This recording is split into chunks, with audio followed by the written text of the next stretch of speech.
السلام علیکم ورحمۃ اللہ وبرکاتہ۔ قارئین و سامعین، مزید ایک ویڈیو لے کر آپ کے سامنے حاضر ہوئے ہیں۔ امید کرتے ہیں کہ آپ کو یہ ویڈیو پسند آئے گی۔ عنوان ہے وہ کتا جس نے رسول اللہ صلی اللہ علیہ وسلم کا بدلہ لیا۔ حافظ ابن حجر العسقلانی رحمۃ اللہ علیہ نے اس کتے کا ذکر کیا ہے جس نے رسول اللہ صلی اللہ علیہ وسلم کے لیے بدلہ لیا۔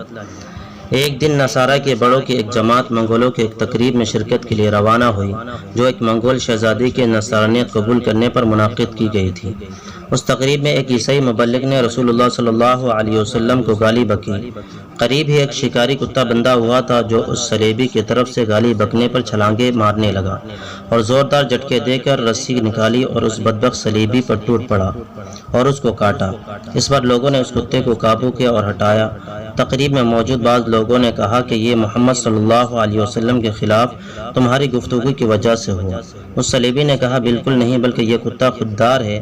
جب اس نے بات چیت کے دوران مجھے دیکھا کہ میں بار بار ہاتھ اٹھا رہا ہوں، اس نے سمجھا کہ میں اس کو مارنے کے لیے ہاتھ اٹھا رہا ہوں تو اس نے مجھ پر حملہ کر دیا۔ یہ کہہ کر اس بدبخت نے ہمارے محبوب صلی اللہ علیہ وسلم کو پھر گالی بکی۔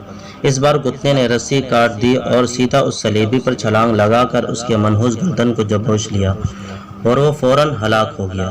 اس کو دیکھ کر 40,000 منگولوں نے اسلام قبول کیا۔ الدرر الکاملہ و معجم الشیوخ۔